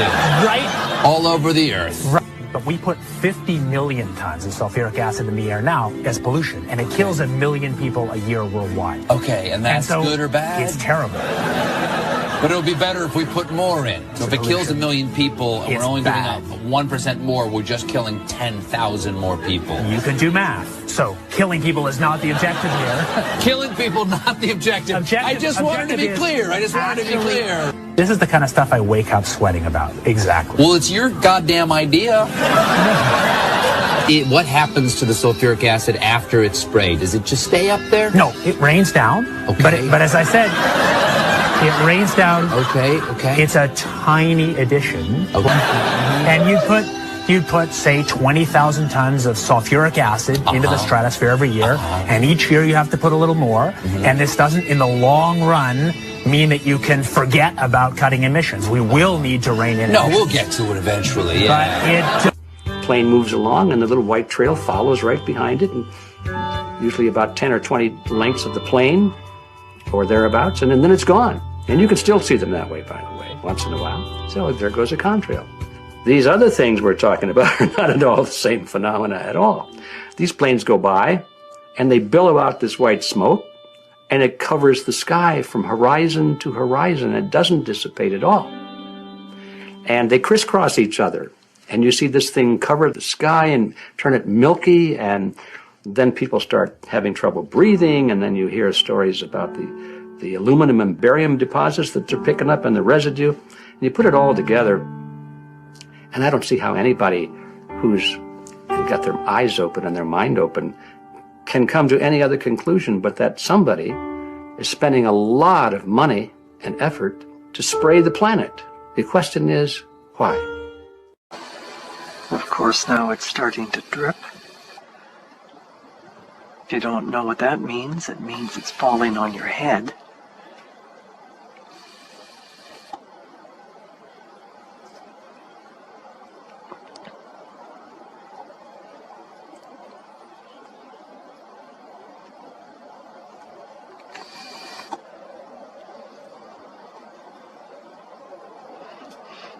The trail that was short now by that guy is much longer. I'm not wearing gloves here, so my hands now are... Look at that. What the heck? Look at that. I'm getting off this plane for a while because there's an object up here that I see, and at minus 20, there's no such thing.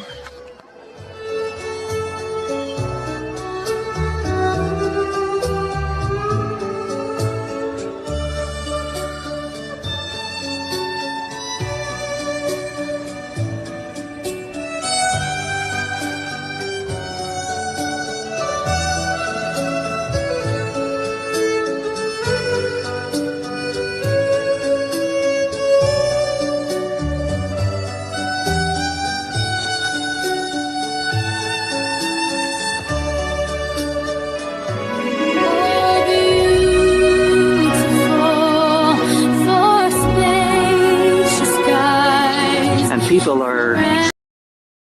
And we work many different ways.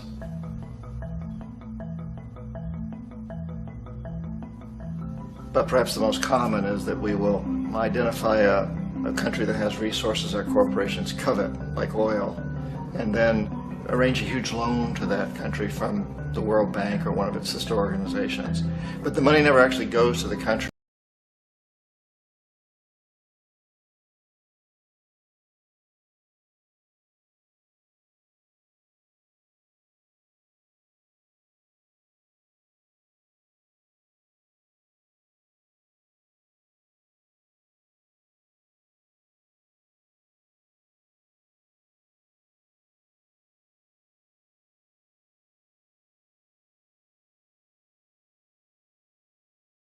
And we work many different ways.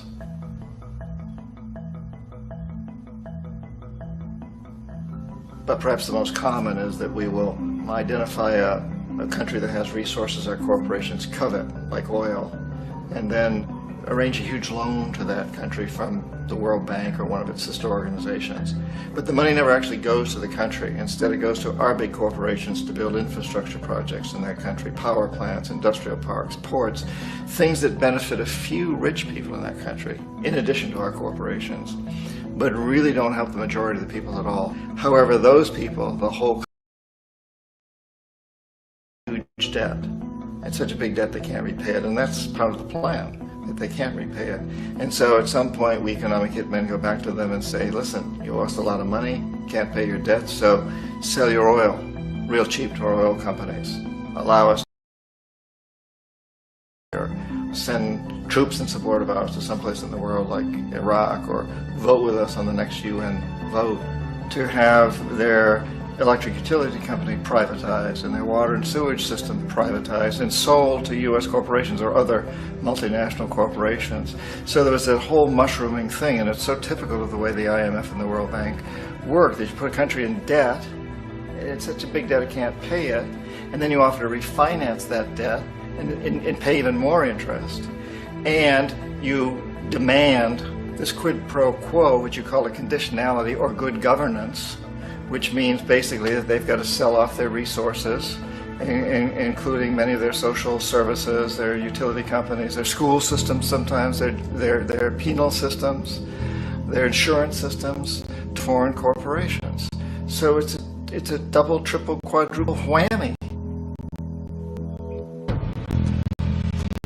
The precedent for economic hitmen really began back in the early 50s when democratically elected Mossadegh, who was elected in Iran, he was considered to be the hope for democracy in the Middle East and around the world. He was Time Magazine's Man of the Year. But one of the things that he'd run on and began to implement was the idea that foreign oil companies needed to pay the Iranian people a lot more for the oil that they were taking out of Iran. The Iranian people should benefit from their own oil. Strange policy. We didn't like that, of course. But we were afraid to do what we normally were doing, which was to send in the military. Instead, we sent in one CIA agent, Kermit Roosevelt, Teddy Roosevelt's relative. And Kermit went in with a few $1 million and was very, very effective and efficient. And in a short amount of time, he managed to get Mossadegh overthrown and brought in the Shah of Iran to replace him, who always was favorable to oil. And it was extremely effective.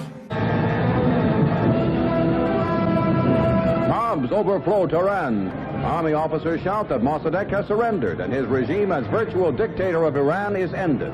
Pictures of the Shah are paraded through the streets as sentiment reverses. The Shah is welcomed home. So back here in the United States, in Washington, people looked around and said, wow, that was easy and cheap. So this established a whole new way of manipulating countries, of creating empire.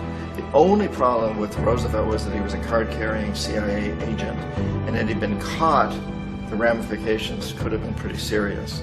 So very quickly at that point, the decision was made to use private consultants to channel the money through the World Bank or the IMF or one of the other such agencies, to bring in people like me who worked for private companies, so that if we got caught, there would be no governmental ramifications.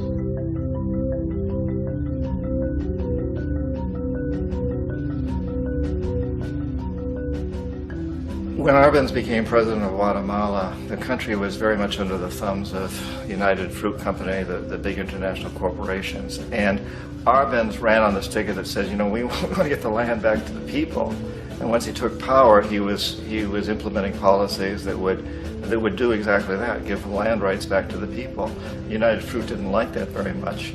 And so they hired a public relations firm, launched a huge campaign in the United States to convince the United States people, the citizens of the United States, and the press of the United States, and the Congress of the United States, that Arbenz was a Soviet puppet, and that if we allowed him to stay in power, the Soviets would have a foothold in this hemisphere. And that at that point in time was a huge fear on everybody's mind, the Red Terror, the Communist terror. And so, to make a long story short, out of this public relations campaign came a commitment on the part of the CIA and the military to take this man out. And in fact, we did. We sent in planes, we sent in soldiers, we sent in jackals, we sent everything in to take him out, and did take him out. And as soon as he was removed from office, the new guy that took over after him basically reinstated everything to the big international corporations, including United Fruit.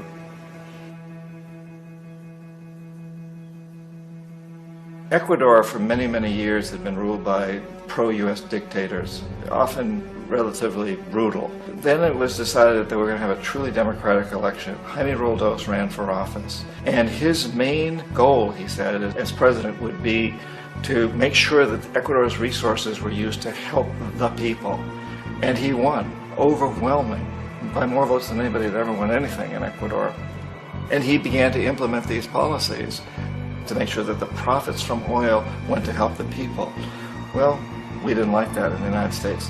I was sent down as one of several economic hitmen to change Roldos, to corrupt him, to bring him around, to let him know, you know, okay, you know, you can get very rich, you and your family, if you play our game, but if you continue to try to keep these policies you've promised, you're going to go. He wouldn't listen. He was assassinated. As soon as the plane crashed, the whole area was cordoned off.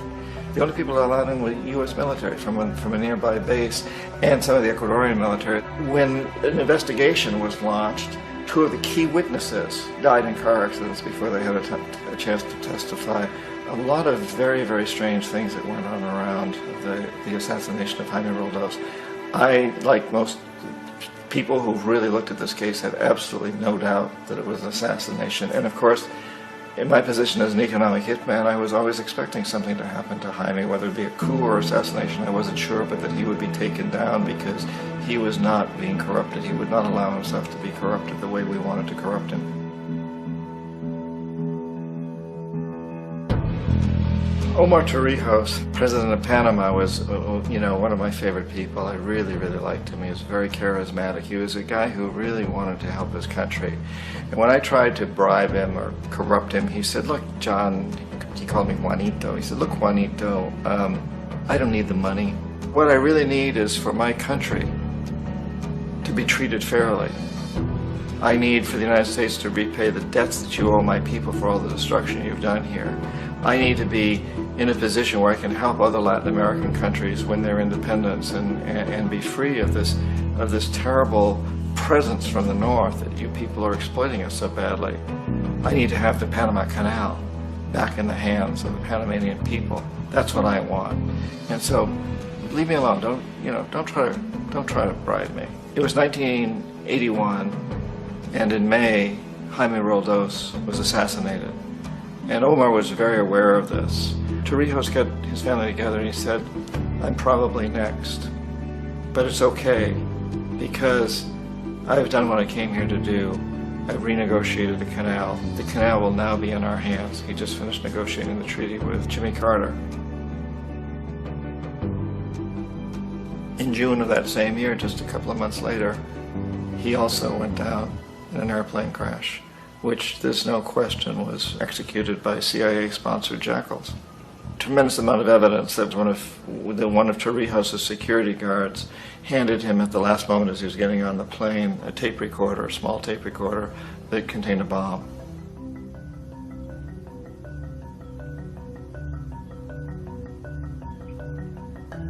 It is interesting to me how this system has continued pretty much the same way for years and years and years, except the economic hitmen have got better and better and better. Then we come up with, very recently, what happened in Venezuela.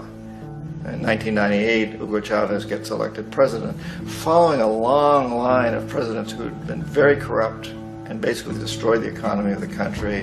And Chavez was elected amidst all that. Chavez stood up to the United States, and he's done it primarily demanding that Venezuelan oil be used to help the Venezuelan people. Well, we didn't like that in the United States. So in 2002, a coup was staged, which there's no question in my mind, and most other people's minds, that the CIA was behind that coup.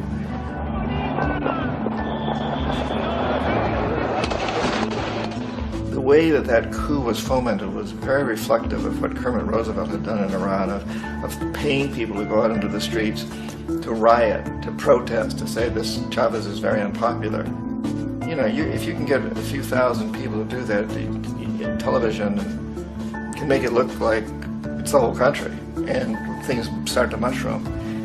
Except in the case of Chavez, he was smart enough, and the people were so strongly behind him that they overcame it, which was a phenomenal moment in the history of Latin America.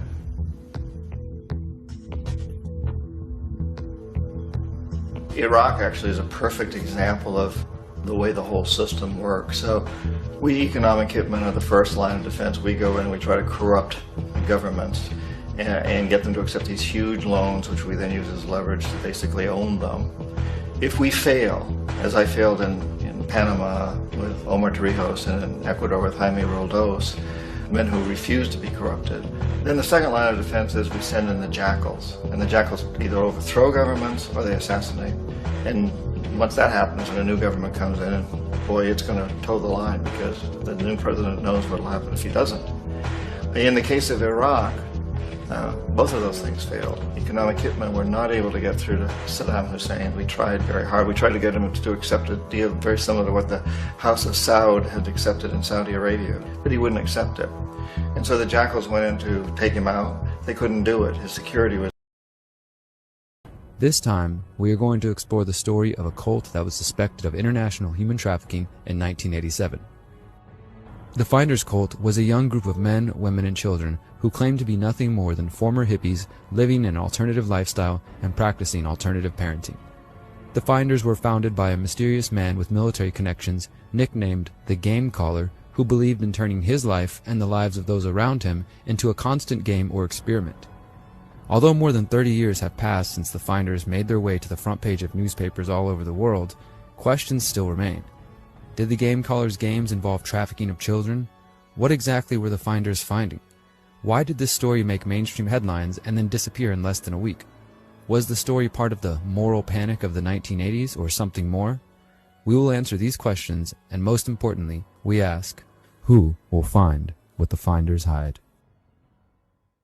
As we examine the story of the Finders Cult, I would like to make all of our viewers aware that everything in this film is documented and can be confirmed by looking at our transcript and sources. This story deals with accusations of satanic activity, child trafficking, and intelligence operations. We take these claims seriously and went to great lengths to confirm the information we are about to present to you. On a chilly February morning in 1987, an anonymous caller tells the Tallahassee Police Department that two well-dressed men are at a local park with 6 kids and a blue van.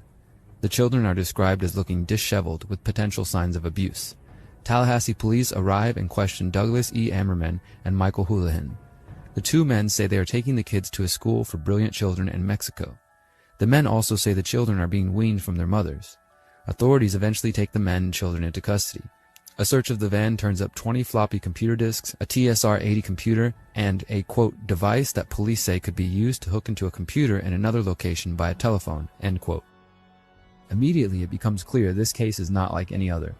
Following the arrest, the Associated Press reports that police had moved the 6 children from a shelter after receiving a half-dozen phone calls threatening the kids. The children were moved to an undisclosed location where they were being protected by armed guards. When interviewed by the police, the kids say the men are their teachers, that they have been living in a house with other children and adults. The police report also notes the kids are eating a raw food diet, covered in bug bites, and only fed as a reward for good behavior. The children are unaware of modern technology, including phones, televisions, hot water, staplers, typewriters, and electricity. The oldest child, Mary, says they receive instructions from a man they call a game caller or a game leader, the founder of the Finders, also known as Marion Petty. By Thursday, February 5th, Tallahassee police confirmed the children and men are a part of a group known as the Finders. U.S. District Court records in Washington indicate a confidential police source previously told authorities the Finders were a cult that conducted brainwashing techniques at a warehouse and apartment in Washington, D.C. This source tells of being recruited by the Finders with promises of, quote, financial reward and sexual gratification, end quote, and of being invited by one member to explore Satanism with them. At this point, officials with the U.S. Customs Service Agency joined the investigation due to suspicion that the potential crimes may have crossed state or national borders. The U.S. Attorney's Office and the Federal Bureau of Investigations are also said to be investigating the case. After learning the children are based in the D.C. area, the Tallahassee Police Department contacts D.C. Metropolitan Police to establish the identities of the children. Tallahassee police learned that D.C. police are already aware of the Finders. On Friday, February 6th, Virginia State Police raided a 90-acre farm owned by Marion Petty in rural Madison County, Virginia. Neighbors of the farm say children were often brought to the farm in vans, usually crying. An FBI report states that, quote, evidence of a satanic cult ritual was discovered, end quote. The same report notes that all reports regarding Finders are to be classified secret. Meanwhile, D.C. Metro Police and U.S. Customs Service agents raid other Finders properties, including in Washington, D.C. Police reports and articles from 1987 indicate that the D.C. police removed large plastic bags filled with color slides, photographs, and photographic contact sheets from the warehouse. Some of the photos were of naked children. U.S. Customs spokesman David Hoover tells the Post, quote, we're not saying it's pornographic, but it has all the earmarks, end quote. A U.S. Customs Service report described some of the photos as showing blood rituals involving children slaughtering goats, while adults and Yes, family. So you know say what I call it now. Tomorrow I continue with that one same way, you know what I mean? So I just call it a evening and just wrap it up, you know what I mean? Cause I gone over an hour already, you know what I mean? Yeah man. So you see the sun is shining, the weather is smooth. Yeah man. And we have to stand up to, you know, we journey. We can't run we can't run away, leave our journey, you know what I mean? Because if we not do it in this life, yeah. We have to do it. If we not do it in this life, yeah, we have to do it in our next life, you know what I mean?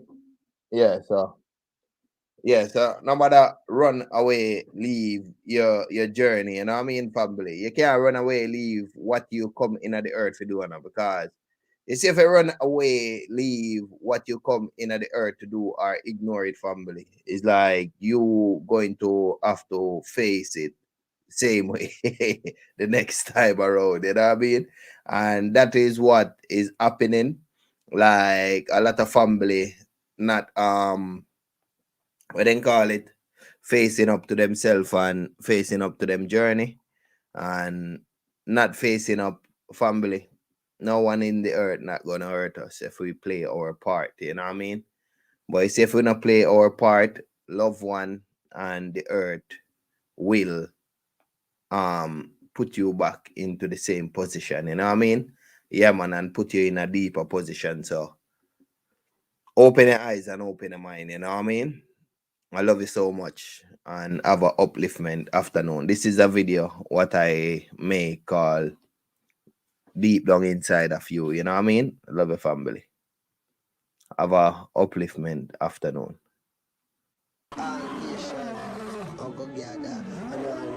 Say yes, I'm right. Yeah, this is the third eye talking. This is not the vessel. This is something that no man can stop, because all nation are go gather and all nation are go say yes, I'm right. Yeah, this is the third eye talking. This is not the vessel, it's talking. Alright, that is the vessel. Watch.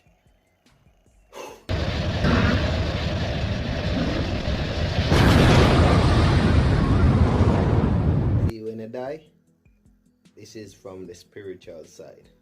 All right, don't miss it. Yes, family. So this one is about deep down inside of you. you see, when you talk, you have to talk from deep down inside of you, because you see a lot of family out there, they have a lot of problem, but it's deep down inside of them. A lot of them suicide themselves, yeah, go kill themselves. You understand me? So family, sometimes you go on social media, just look on social media and look into those people's face, yeah, and look if those people is happy. No, they're not happy, you know, but them all when they don't have the money, them go up there and show up all of these pretty things in it. Yeah, but they don't have the money. They can't afford it. Them can't afford even to pay the rent. You understand me? So family, learn to talk from deep down inside. Don't try to keep things down inside and kill off yourself. You understand me? That is what a lot of family doing. You understand me, family? And when we learn how to talk from deep down inside of us, family, we can express ourselves. You understand me? Not the system, but ourselves. When you look around, yeah, it's like you see everybody come like them program. Them just like work home, oh, bills this, yeah. It's a massive family. Yeah, them just all program. But we are not a program, we are life.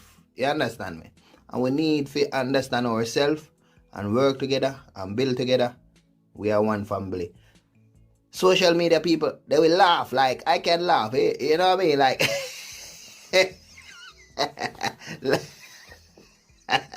but yet, you understand me? It's not happiness that. I can smile. It's not happiness that. I can pose like gangster. You know what I mean? Yeah. Or I can do lost soul sign, yeah?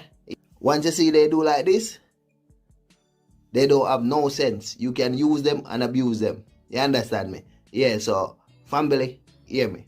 Living the life in the earth, that don't mean say you're going to live for yourself. That means say you are one of the brainwash one them, you know what I mean? Because through thick and through thin, you're not supposed to think you're going to live in the world by yourself. You just waste the Most High life. You waste the universe life. You just waste the life of everyone relying on you to come together. You understand me? Don't waste your life. Don't waste God's life. Don't waste Jesus' life. Don't waste Moses' life. Don't waste Allah life. Don't waste, you know what I mean? Just don't waste the universe life, family. We don't have to kill ourselves now. We just need to work together. You understand me? And next we will climb the ladder together. One for all for one, innit? Alright, remember to inbox me. I'm out. One world, one family, one circle. What? One for all for one.